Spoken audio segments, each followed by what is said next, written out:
ওয়াজের প্যান্ডেলে যারা যায় তারা খায়, যাত্রার প্যান্ডেলে যারা যায় তারাও খায়। আগুনের মধ্যে হাত দিলে মুমিনের হাতটা যেমন পড়ে, বেঈমানের হাতটাও তেমন পড়ে যায়। আল্লাহ স্বাধীনতা দিয়া দিলেন এই জমিন। নবী বলে, আল্লাহ আমারে তার ডান পাশে বসায় রাখবে, আমি হব রাহমাতুল লিল আলামিন। আমি শুধু দুনিয়ার জগতের জন্য দয়াময় রহমত না, আমি আখিরাতের জন্য রহমত। বলে তার প্রথম প্রমাণ হলো আল্লাহ যখন রাগ হইয়া আওয়াজটা দিবেন, আল্লাহ পাকের রাগকে থামানোর শক্তি কারো হবে না। কিন্তু আল্লাহ যখন কুদরতের নজরটা দিয়া ডান দিকে তাকাইয়া রহমতের নবীর চেহারাটা দেখবেন, মাওলা পাকের কুদরতি গরম রাগ নবীজির চেহারার বরকতে ঠান্ডা হয়ে যাবে। ইমামুল আউয়ালিন আখিরিন বহরে সাদকা রাহমাতাল লিল আলামিন সাইয়্যিদুল কাউনাইনি খাতমুল মুরসালিন আখিরাম বুদি ফখরুল আউয়ালিন শুধু ওজুদাশ রাহমাতাল লিল আলামিন সজিদে ও শুদ্ধ হামালোয়ে জমিন। কেমন একজন নবী পাইলি রে মুসলমান, যেই নবীর বরকতে আজ আমাদের শাবান বরকতময়, রমজান বরকতময়। যেই নবীর বরকতে আজ আমাদের জীবন এত ধন্য। অল্প বয়সে এত বেশি নেক আমল সুযোগ আল্লাহ দিয়েছেন নবীর কারণে। শুধু কি তাই, অন্য নবীর উম্মতেরা গুনাহ করলে চেহারাটা পাল্টায় যেত। আমরা গুনাহ তো কম করি না, চোখ বন্ধ করে দেখি আজ মানুষ আমাকে সম্মানের চেয়ারে বসাইছেন, অথচ গুনার কারণে মনে হয় আমি আল্লাহর আদালতে বড় খারাপ, আমার মতো খারাপ কেউ নাই। গুনাহের কারণে আমার হাত না পাক, চোখ না পাক, জিহ্বা না পাক, অন্তর না পাক। আল্লাহ বলে এত পাপ করার পরেও চেহারা কেন পাল্টায় দেই না? মুহাম্মদের উম্মত হওয়ার কারণে। নবীর উম্মতেরা হয়ে আজি দিশাহারা, কুরআন হাদিসের চলো যখন যাহা চায় মনে, নবী বিনে কে তারাবে পুলসিরাত মিজানে, নবী বিনে কে তারাবে পুলসিরাত মিজানে। ধর জ্বালায় নবী জীবন, বেঁধেছিলেন পেটে পাথর, কাতর হয়ে মাঝে মাঝে পড়ে যেতেন জমিন, নবী বিনে কে তারাবে পুলসিরাত মিজানে, নবী বিনে কে তারাবে পুলসিরাত মিজানে। এরে নবীর আশিক উম্মতের দল, আল্লাহ তাআলা হাসরের ময়দানে কুকুর দুইটা উঠাইয়া বলবে, এই দুর্বল কুকুর, শক্তিশালী কুকুর সেদিন শক্তি প্রয়োগ করে জুলুম করেছিল, তোরে কামড় দিছে, তুই দুর্বল, তোর উপরে শুধু আক্রমণ করেছে, কোনো দোষ নাই, নিরপরাধ। আজকে ইনসাফের আদালত, বিচার হবে ইনসাফের সাথে। এ দুর্বল কুকুর, তোর বদলা নিয়ে নে। আল্লাহ যখন বলবে, কুকুরটা গিয়া সবল কুত্তাটারে কামড় দিবে। দুর্বল গরুটাকে আল্লাহ বলবেন, এই দুর্বল গরু, শক্তিশালী গরুটা দেখ কত বড় শীষ, এটা দিয়ে তোরে গায়ের জোরে আক্রমণ করেছে, আঘাত করেছে, জুলুম করেছে। আজকে ইনসাফের আদালতে বিচার হবে। এই দুর্বল গরু, আজকে তুই বদলা নে। এইভাবে করে পশুর বিচার করে আল্লাহ শেষ সময়ে বলবে, এই কুকুর, এই গরু, কুনতু তুরাবা, তোরা সব এখন মাটির সাথে মিশে যা। আল্লাহ তাআলা পশুদেরকে কেন উঠাবেন এই বিষয়ে মুফাসসিরিন কেরাম বলেন, গরু, ছাগল, ভেড়া, বকরি হাসরের মাঠে উঠাইয়া কেন বিচারটা করবেন? একমাত্র গুনাহগারের অন্তরে মানসিক জ্বালা তৈরি করার জন্য। যখনই বলবে গরু, কুকুর, তোরা মাটির সাথে মিশে যা, কুনতু তুরাবা, গুনাহগারেরা তখন কাঁদবে আর বলবে, কেন পশু হইলাম না? আজকে যদি ওর মতো একটা কুকুর হয়ে যাইতাম, একটা গরু হইতাম, বিচার যা হইতো সাথে সাথে মাটি হয়ে যাইতাম। জান্নাত নাই, জাহান্নামও নাই, কিন্তু আজ আমি মানুষ হইয়া আসামির কাঠগড়ায় হয়ে দাঁড়াতে হবে। আসামির কাঠগড়ায় দাঁড়াইয়া সঠিক হিসাব দিতে না পারলে আমার জাহান্নামের শাস্তি ভোগ করা লাগবে। আম্মা জান আয়েশা রাদিয়াল্লাহু আনহা বলেন, একদিন দেখি মায়ার নবী আমার রুমের মধ্যে বসে বসে কান্না করতেছে। আমি নবীকে বললাম, ও পয়গম্বর, আপনার কোনো গুনাহ নাই, কেন কাঁদেন? আমি আয়েশা কোনো বেয়াদবি করলাম নাকি? মায়ার নবী বলেন, না আয়েশা, তুমি বেয়াদবি করো বা কেন? কারণ তুমি এমন একটা মেয়ে আমার ঘরে আসছো, তোমাকে আমার বিবাহের বন্ধনের পয়গাম দুনিয়ার কেউ দেয় নাই। তোমার সাথে আমার বিবাহের প্রস্তাব আমার আল্লাহ নিজে দিয়েছে। আর আমার আল্লাহ এমন মেয়ের ব্যাপারে প্রস্তাব দিবেন না যেই মেয়েটা আমি মুহাম্মদের সাথে বেয়াদবি করবে। তাহলে নবী আপনি কেন কাঁদেন? আমি বড় কষ্ট পাই, কারণ আমি জানি আপনার মা নাই, আপনার বাবা নাই, আপনি বড় এতিম হয়ে আছেন। মক্কার জীবনে কত মানুষ আপনাকে কত কষ্ট দিয়েছে, এমনকি জন্মভূমিতে থাকতে দেয় নাই, তারাই দিয়েছে। আমি আয়েশা যতদিন বেঁচে আছি আপনি কাঁদতে দিব না রে নবী, যত সান্ত্বনা লাগে আমি দেওয়ার চেষ্টা করবো রে নবী। নবী বলেন, আয়েশা, কান্নার কারণ আমার হাসরের মাঠের কথা মনে পড়ে গেছে, আমি এই জন্য কাঁদতেছি। কিয়ামতের ময়দান যে কত ভয়ঙ্কর হবে, আমার উম্মতের উপায় কি হবে? এত পরিমাণ ভয়ঙ্কর হবে হাসরের ময়দান যে নবীদের গুনাহ নাই, সেই নবীরা পর্যন্ত কি পরিমাণ ভয়ঙ্কর অবস্থা হলে উম্মতের কথা ভুলে গিয়ে নবীরা নাফসি নাফসি নাফসি বলে কাঁদবে। সমস্ত মানুষ হবে উলঙ্গরে আয়েশা। ওই হাসরের ময়দান পুরাটাই হবে ভয়ঙ্কর। আবার এই ভয়ঙ্করের মধ্যে তিনটা জায়গা হবে এমন, যেই জায়গা তিনটা হবে আরো বেশি ভয়ঙ্কর। কেমন ভয়ঙ্কর? যেই ভয়ঙ্কর তিন অবস্থা হবে, ওই ভয়ঙ্কর তিনটা অবস্থার মধ্যে মানুষগুলো এতটা বেকারার হয়ে কানতে কানতে বেহুশ হয়ে যাবে, রক্ত পড়া শুরু হবে, নিজের হাত নিজে দাঁত দিয়ে কামড়াইতে থাকবে,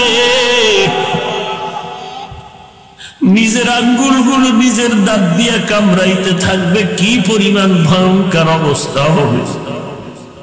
ইয়াউমা ইয়াফিরুল মারউ মিন আখিহি ওয়া উম্মিহি ওয়া আবিহি ওয়া সাহিবাতিহি ওয়া বানিহি। ওই ভয়ঙ্কর অবস্থায় ভাই ভাইয়ের থেকে দূর হয়ে যাবে, পালায় যাবে। মা সন্তান থেকে পালায় যাবে, বাবা সন্তান থেকে পালানোর চেষ্টা করবে, পরিচয় দিবে না। বন্ধু বন্ধুর থেকে দূরে যাবে, সন্তানেরা মা বাবার থেকে পালায়া যাবে, পরিচয় দিবে না। মা বলবে আমারে একটা নেক দিবি, মাত্র একটা নেক হইলে আমি জান্নাতে যেতে পারি। সন্তান বলবে কে তুমি, তোমাকে আমি চিনি না। মা বলবে তোরে আমি গর্বে নিয়েছি, তুই আমার সন্তান। সন্তান বলবে অবশ্যই আমি মায়ের গর্ভ ছাড়া আসি নাই, তবে তুমি যে আমার মা আমি তা বিশ্বাস করি না, তোমার আমি নেক দিতে পারবো না, যাও। আল্লাহ তাআলা বলেন এই যে ভাগবে, তিনটা জায়গা হবে মারাত্মক অবস্থা। এই জায়গায় মানুষ মানুষের থেকে ভেগে যাবে। আবার এই ভাগার মধ্যে প্রথম সিরিয়ালে আল্লাহ বলছেন ভাই ভাইয়ের থেকে ভেগে যাও, এরপরে বলছেন মা, এরপরে বলছেন বাবা, এরপরে বলছেন বন্ধু, এরপরে বলছেন সন্তান। ভাইয়ের কথা সবার আগে কেন বললেন? মুফাসসিরিনে কেরাম বলেন দুনিয়াতে দেখ ভাই ভাইয়ের মতো মিল আর জগতে কারো সাথে নাই। মুসা নবীরে আল্লাহ কয় ফেরাউনের কাছে দাওয়াত নিয়ে যাও। মুসা নবীকে আল্লাহ আমার যাইতে ভয় লাগে, তবে আমার কিছু আবদার আছে, পূরণ করো, যাও। কি আবদার? বলে আমার যত আবদার আছে এর মধ্যে একটা আবদার আমার ভাই হারুনের আমার সাথে দেও। ফেরাউন 1000 কোটি লস্কর আর সৈন্য নিয়ে যদি দাঁড়ায়, আপনার দুইটা ভাই যদি দাঁড়ায় যায়, আমাদের শক্তি হবে অনেক বেশি। কারণ আমার ডানে বামে বহু অস্ত্রধারী লোক থাকলো এই পরিমাণ শক্তি হয় না, ভাই থাকলে যেই পরিমাণ শক্তি হবে।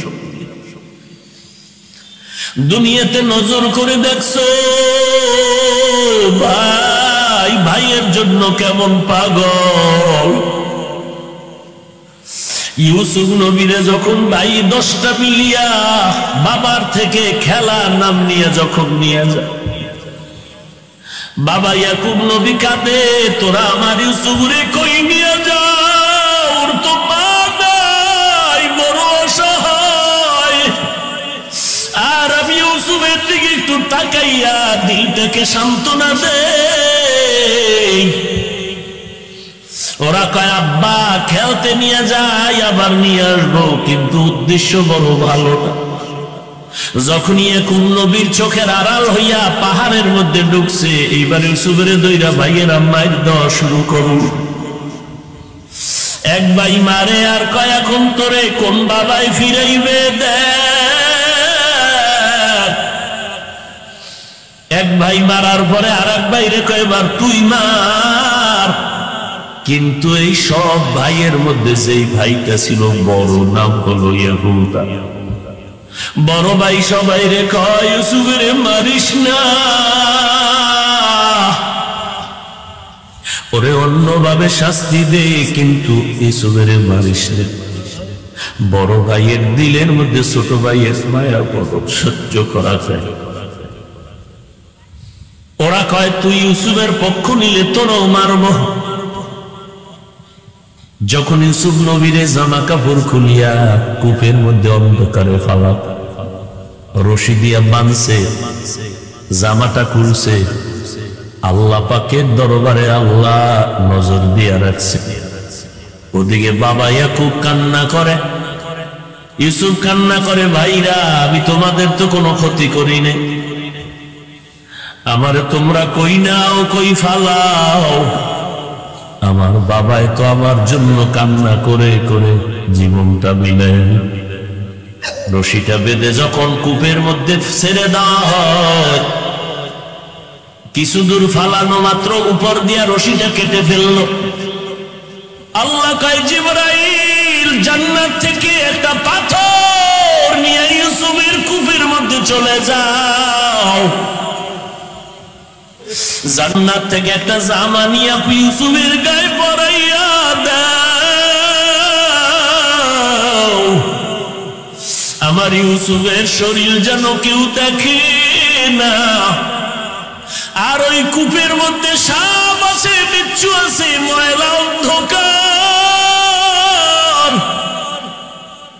ওই কূপের একটু বিন্দু ময়লা পানি যেন আমার ইউসুফের পবিত্র শরীরটারে নাপাক না করে। জান্নাতি পাথরটা কূপের মধ্যে দেও, আমার ইউসুফ পাথরের উপরে দাঁড়ায় যাও। আর এই জান্নাতি পোশাকটা আমার ইউসুফের দেও। এই পোশাক, এটা কোন পোশাক জানোনি? আমার ইব্রাহিমের আমি এই পোশাক পরাইছি, আগুনের মধ্যে জ্বলে না।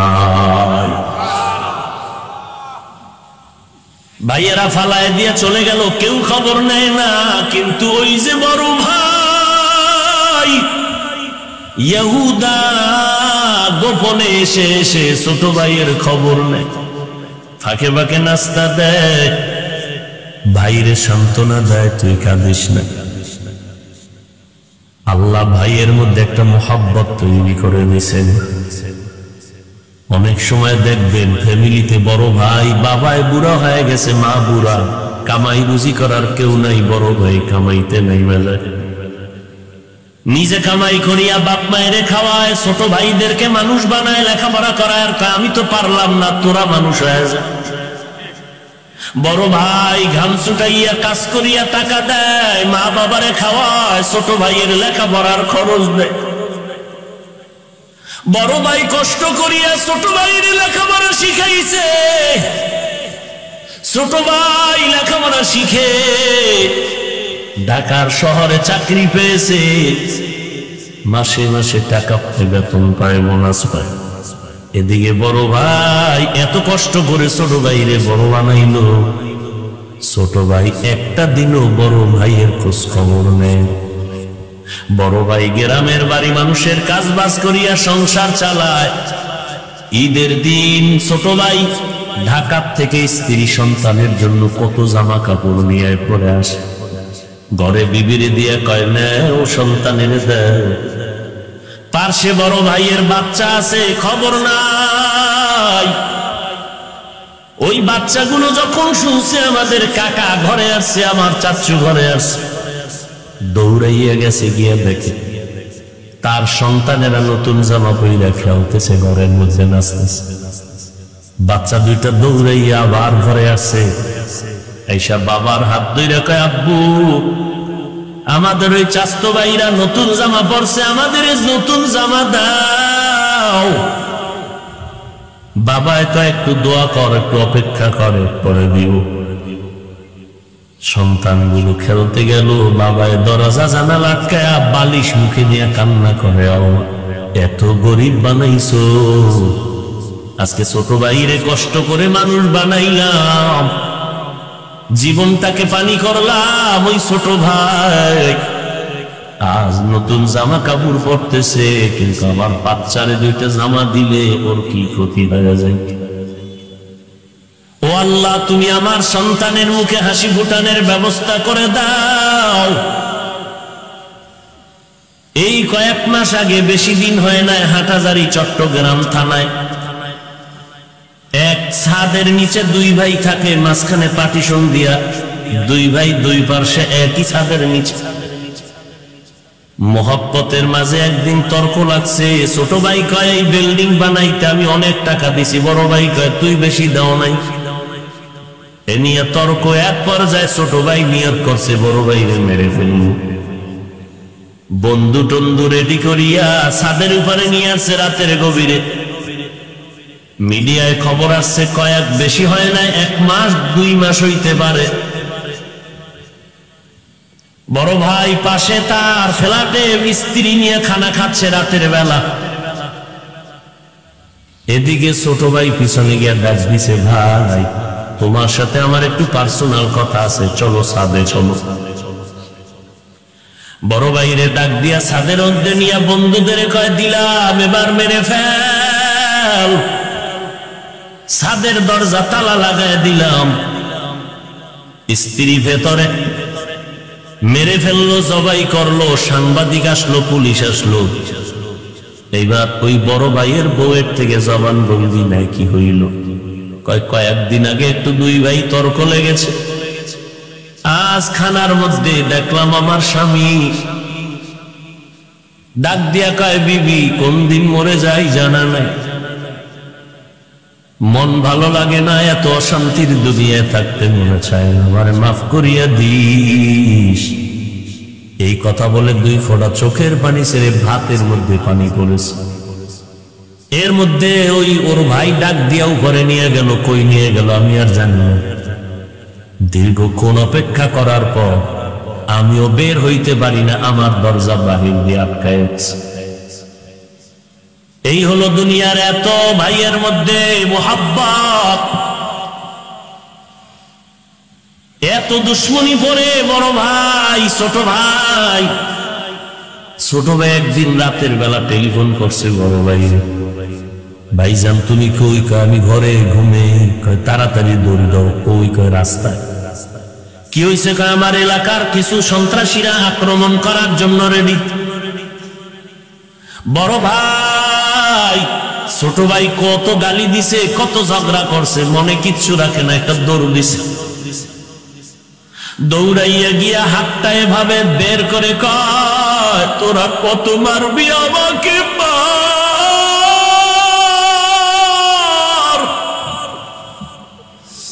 আমার উপরে আঘাত কর, আমার ভাইয়ের উপরে আঘাত করবি না, কারণ আমার ভাইরে মানুষ করতে গিয়ে আমি ভাত খাইতে পারি নাই, কষ্ট করেছি। আমারে আঘাত কর, আমার ভাইয়ের উপরে আঘাত করবি না।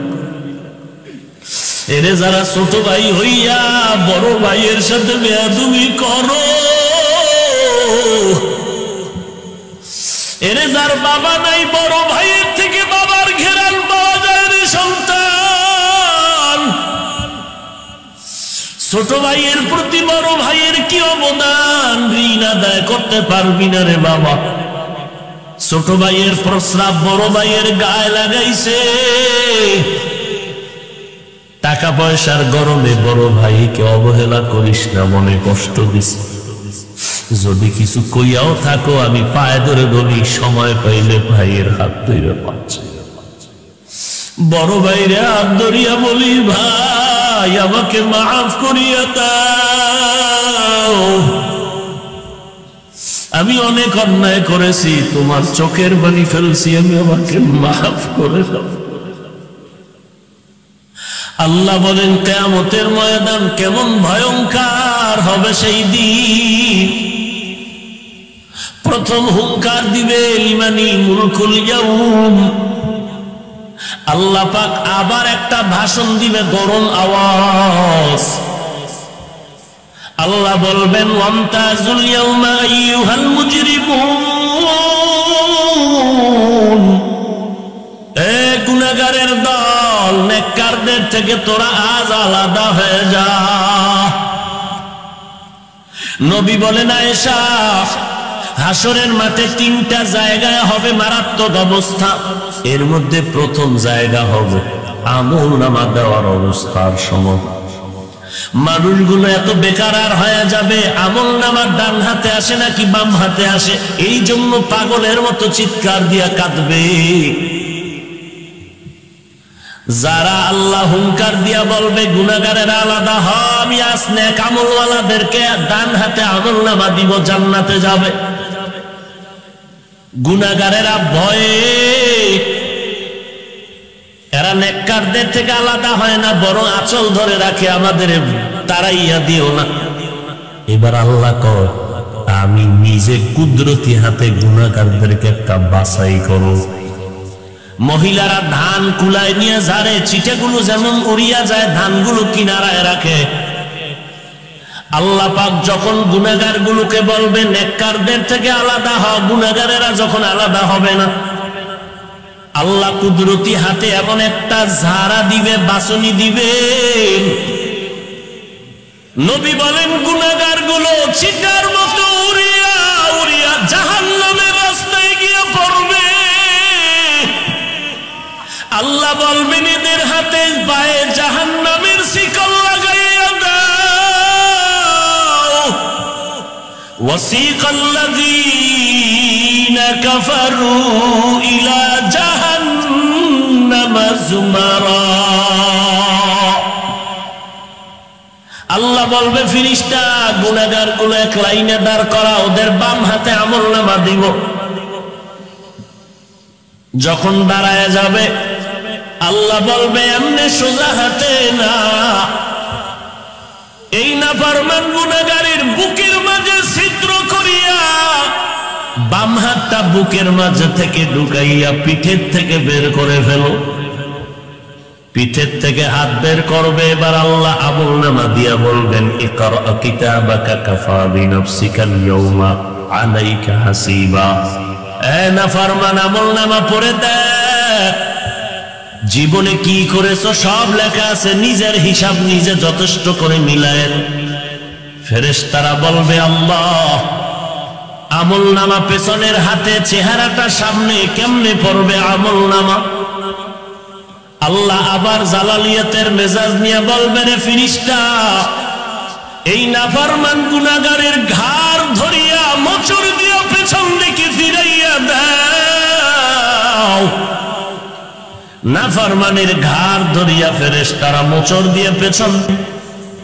নবী কান্না করেন আর বলেন আয়েশা, তিনটা সময় হবে বড় ভয়ঙ্কর হাসরের মাঠে। এক সময় আমলনামা দেওয়ার সময়, আর একটা সময় হবে আমলনামা ওজন করার সময়। মানুষ এতটাই পাগল পারা বেকার হয়ে চিৎকার দিবে, ঘাম পরে পরে ঘামের সাগর হয়ে যাবে। আমলের পাল্লা কোনটা হালকা হয় জানা নাই, গুনার পাল্লা যদি হালকা হয় জাহান্নাম। এইভাবে বড় নেকের পাল্লা হালকা হলে জান্নাত। বান্দা এমন কাদাই কাঁদবে ওই সময়। আল্লাহ বলেন আল কারিআতু মাল কারিআহ ওয়া মা আদরাকা মাল কারিআহ ইয়াউমা ইয়াকুনুন নাসু কাল ফারাশিল মাবসুস ওয়া তাকুনুল জিবালু কাল ইহনিল মানফুশ فأما من ثقلت موازينه فهو في عيشة راضية وأما من خفت موازينه فأمه هاوية وما أدراك ما هي نار حامية। পায়ার হাতে পেছন দিয়া বেঁধে মাথা নিচের দিকে দিয়া হাবিয়া নামক জাহান্নামে ফালাবে গুনাহগার গুলো, যাদের নেকের পাল্লা হালকা হালকা না, গুনার পাল্লা ভারী হয়ে যাবে।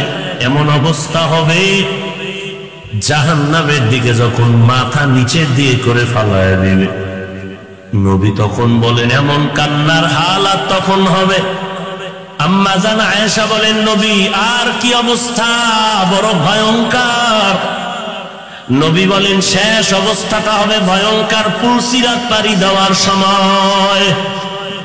কারণ যেই পুলসিরাত হবে চুলের থেকে চিকন, হীরার থেকে ধার, আমাবস্যা রাতের থেকে অন্ধকার। গুনাহগারেরা যখন পাড়ি দিবে এদের ইমানের আমলের পাওয়ার নাই। যারা ইমানওয়ালা তাদের ইমানের আলো দিয়া বিজলির আকারে পার হয়ে যাবে, কিন্তু যারা গুনাহগার এরা কিছু দূর উপরে উঠিয়া 10,000 বছরের রাস্তাও এইভাবে, আবার 10,000-এর ব্রিজের মতো ওইভাবে সমান, আবার নামতে 10,000 বছর, বেলেটের থেকেও দাঁড়। নবী বলেন আয়েশা গুনাহগার গুলো যখন উঠতে থাকবে বেলেটের মধ্যে গুনার কারণে কিছুই দেখবে না, কেটে কেটে নিচে থাকবে জাহান্নামের আগুন। নাফরমান গুলো বেলেটের মতো কেটে কেটে জাহান্নামে পড়ে যাবে। এই ভয়ঙ্কর হালাত দেখে আমি কান্নায় বিভোর। যে নবীর কোন গুনাহ নাই সেই নবী উম্মতের জন্য কান্না করে। হাসরের ময়দানে দাঁড়াইয়া হিসাব দেওয়ার ভয় নিজেকে বাঁচাও। ইয়া আইয়ুহাল্লাযীনা আমানু কু আনফুসাকুম ওয়া আহলিকুম নারা, নিজেকে জাহান্নাম থেকে বাঁচাও, আহল পরিবারদের বাঁচাও, সন্তানের বাঁচাও। কারণ জাহান্নামের আগুনের ইন্ধন হবে মানুষ আর পাথর। দুনিয়ার আগুন থেকে জাহান্নামের আগুনের পাওয়ার হবে 3000 গুণ বেশি। 500 বছর দূরের থেকে জাহান্নামের গরম হাওয়া লাগবে, আর জাহান্নামীর শরীরে লাগা মাত্র চামড়াগুলো খসে খসে পড়ে যাবে। হাসরের ময়দানটা তো ভয়ঙ্কর। নবীজি বলেন জাহান্নামের আওয়াজে হাসরের ময়দানটা থরথর করে কেঁপে উঠবে। আল্লাহ বলবেন জাহান্নাম একটু অপেক্ষা কর। জাহান্নাম বলবেন আল্লাহ আপনি ওয়াদা করেছিলেন কিয়ামতের দিন আমার পেটের ক্ষুধা নিবারণ করবেন, আর সেই দিনটা বেনামাজিগুলো কই? বেরোজাদার, সুদখোর, ঘুষখোর, মদ পানের কর্মেওয়ালা, নেশাখোরেরা আমার পেটে দেন, আমার ক্ষুধা নিবারণ করেন। আল্লাহ বলেন ও জাহান্নাম একটু অপেক্ষা করো, বিচার শেষ করে দে। জাহান্নাম থামে না। আল্লাহ অর্ডার করবে, এই ফেরেশতা জাহান্নামের গলায় 70,000 শিকল লাগাইয়া পেছন দিকে টেনে ধরো। এক একটা শিকলের গোড়ায় 70,000 ফেরেশতা থাকো। আল্লাহর অর্ডারে শিকল লাগায় ধরে রাখবে, পারবে না রাখতে। আল্লাহ কয় জাহান্নাম সামনে আগাইস না, তুই আর সামনে আসলে আমার বিচার আর হবে না।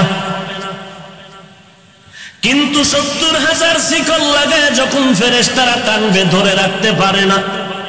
জাহান্নামের ভয়ঙ্কর আওয়াজে নবী বলেন হাসরের ময়দানটা থরথর করে কাঁপতে থাকবে। এই অবস্থা দেখিয়া আপনার আমার মায়ার নবী আমার মালিকের দরবারে সেজদায় পড়ে কান্না শুরু করবেন, ও আল্লাহ জাহান্নামটাকে ফিরাও, আমার একটা উম্মত যেন জাহান্নামে না যায়। কারণ আমি নবী মুহাম্মদের মা নাই, বাবা নাই, বড় ইয়াতীম। আমি বাবা বলে ডাকতে পারি নাই, মায়ের আদর পাই নাই। এরপর আমি উম্মত পাইয়া সব ভুলিয়া গেছি। ইন্তেকালের সময় আপনি বলছিলেন আমাকে আসমানে নিয়ে রাখবে। আমি নবী উম্মতের মায়ায় আসমানে যাই নাই। আমার উম্মত থাকবে জমিনে, আমি মুহাম্মদ আমার উম্মতের ছেড়ে আমি আসমানে যাব না। এই আমার শরীরে মশা মাছি পড়া হারাম, আমার শরীরে সূর্যের গরম লাগা হারাম।